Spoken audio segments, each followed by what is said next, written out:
Hello everyone, today I want to show you how to make these Celtic knot wirework earrings, and they look like this. So quite simple, they have a nice dangle to them, and just because of the gemstone that I added there, it also gives a bit of colour, but you have this nice effect. But they're quite simple and easy to make, so if you want to learn how to make these, then keep watching. So these are the few things that we'll need to make these earrings. Now here I have my wire, and this is a 1mm regular round wire, and we'll need this to make the knot with. And then down here I have my beads. We'll need one bead for each earring, and I'm using some 6mm rounds, and they're just purple coated hematite here. And the same thing with our head pins. We need one for each earring as well. I'm using some flat top head pins. You can always use whichever you want. And then my earring findings here, I've got some butterfly posts and backs. You can use whichever findings you want. And then we'll need one jump ring for each earring as well. And then we'll need a selection of our basic pliers. So let's get it all together and let's get started. So to get started, we need to cut a wire. And what I have here is two lengths of about 20 centimeters each. And we'll only need one length per earring, so this will go for both the earrings. So we'll need to start with using one of our wires here to make one knot with. And then you just want to make sure that you kind of straighten your piece of wire out. It's fine if it has a bit of a curve to it, but just make sure there's no obvious kinks or bends in it. So what we need to do to start shaping the knot is work with our curves. Now first off, we're just going to kind of get it into a rough shape, and then we're going to pull it tighter. So what we want to do is just work with the curve first, and then we want to come back around on itself. So basically create a bit like a loop like this, a teardrop shape. It doesn't have to be too tight right now, just leave it a bit open. And then down here on the other side, so when you come over here you want to make sure to come over the other tail, like that. So the first one comes over, and then we need to come back around, start making a curve the other way, and then when you go back over, you need to get this one underneath the other one.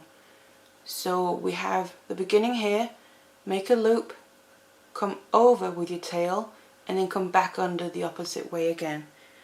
And then make the same teardrop shaped loop up here, like that. But then we need to get the end of this down into that first loop. So like this. And then this is basically the rough shape of the knot. So what we need to do now is gently tighten this up. So first you can just do a little bit with your hands, just to make sure it stays in the right shape until it becomes a bit smaller here. And then I find it easier to then grab the two ends here with two either chain nose or flat nose pliers, so like this, and then you just kind of pull the knot tight. Just do it gently, a bit at a time, until you basically reach the size that you're happy for the knot to have.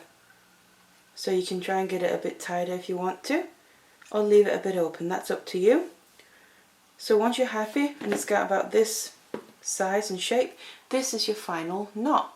And then you can adjust it a little bit. You can push these wires in a little bit to open up the knot.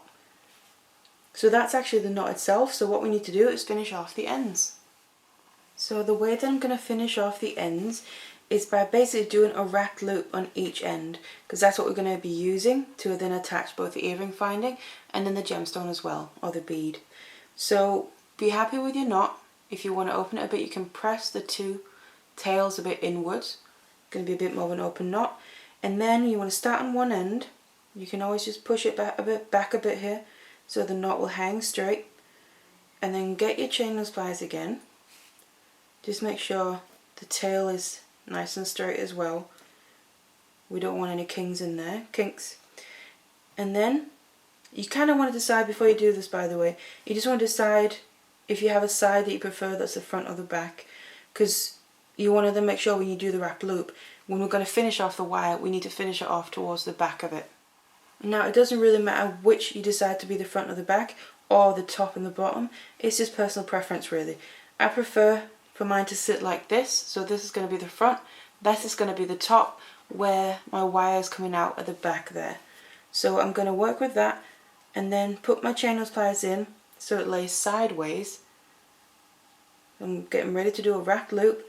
Bend this back like this, so you get an angle like this, and then we need to get either round nose pliers or what I'm using here is some 6-step bell making pliers.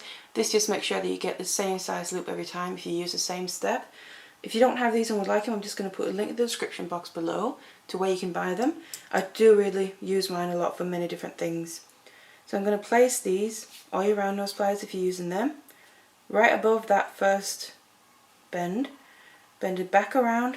This is just like any other wrap loop. And then back around the front. Now I'm not going to be attaching anything to this wrap loop right now. We're going to be using a jump ring to do that. Because this is going to be the top that's going to be attached to the actual earring finding. So then I like to use my chain nose pliers, place them on the loop quite firmly so it doesn't move, and then take the tail and work it around to get your wrap loop.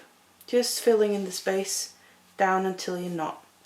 And if it goes out of shape a little bit, you can always shape it back into the right position once you're done. And then just make sure that your end here, the tail that we're going to cut off now, is ending towards the back. I'm going to cut off the excess. Get my chain nose pliers again, and just always do this, make sure to just squeeze in that end. Press it in so it's not sticking out. Because obviously it's jewellery that you want to wear, you don't want anything to catch or scratch on this. And then it's finished at the back, so you can't see it on the front here. And we have a first wrap loop. And then what I'm going to do, go to the other side, do the exact same thing, so do another wrap loop here, and then just remember to finish off your wire at the back. So this is then going to be your back. So once you've done both your wrap loops here and finished both ends on the back of your piece, then we basically have the finished knot. And this is the first one, so what I recommend you do before you move on is get your second piece of wire and repeat this step again, because then when you're tightening that second one, I just recommend holding it up here against this just so they get the same size, because obviously you can either tighten it more or less, just to make sure that they get as even as possible. So make your second one just like this one as well. So I've now made both of my knots in the exact same way, so I've made sure that they're as even as they can be. So what we need to do now is attach our gemstone, or bead, whichever you're using. So I'm going to get that out. We need one headpin for the stone, and then obviously at the other end we need to attach the earring finding. But I'm going to do the stone first, because we're also going to do a wrap loop with that. So what I'm going to do is just put this to the side, and then put my bead onto my headpin, make sure it's all the way down, and then get my chain nose pliers again, and we're going to do the same thing, make a wrap loop with this. So go up a few millimeters, space above the bead there, making sure it's pushed all the way down, and then just do the same thing, bend it back at an angle, so you get your corner like that. Place your either bell making pliers or round nose pliers on that angle, bend it back around itself to get a circle, and come back out the other side, just like that. So you have your circle there, and then you might just want to open it up a little bit, because before we wrap this completely we need to just attach this to the knot. And then just remember, if you decided on the top and the bottom what was what, then just remember which one was at the bottom, because I'm adding the bead here to the bottom, so it's going to be dangling from there. And then grab your chain nose pliers again, and then do your wrap to secure the bead in place. So when you do this, make sure that your wraps are nice and tight so it becomes nice and neat. And fill up that space, and then once you filled it up, cut off the excess. So the exact same ways that we did before. Take your chain nose pliers just to kind of squeeze in that end so it's not sticking out. Just like that. And then that's attached. You have your nice dangle there, and a bit of colour. And then all that's left to do is attach the earring finding. So for that I'm just going to again use my chain nose pliers, and both of them as well, because we just need to open the jump ring first, just like you normally would, like a door like that.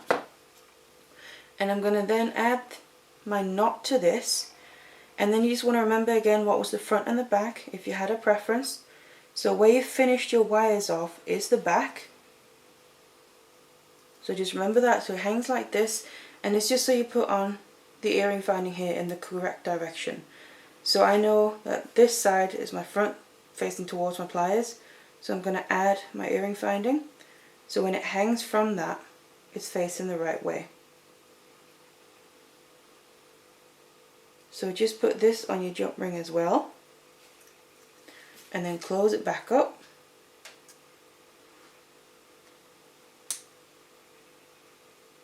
Just like that. And then that's attached, and there you basically have your finished earring. And it hangs nicely, there's a bit of movement to it, and that bit extra colour with that bead or gemstone there, and you have the nice feature of the knot. So this is basically it. You want to obviously do the same thing with the other one, so you have a matching pair, so attach all these things to the other one as well. So then once you've done your second one as well, you then have your finished pair of earrings. So quite quick and easy, the technique of it, and you're just adding a gemstone there at the base as well, just to get a bit of colour into it, but a nice little effect with the knot, but quite simple to make. So I really hope that you enjoyed this tutorial, and thank you very much for watching. Hello there everyone. Today I want to show you how to make a little Easter design, and this is a wirework ring with some bunny ears on it, and they look like this. And here I just have two versions of it, but it's the same basic principle. This is just where you have both ears sticking up like this, and then it'll sit like this on your hand, your finger. Really cute, perfect for Easter. And this one, I just flicked one of the ears a little bit to give it a little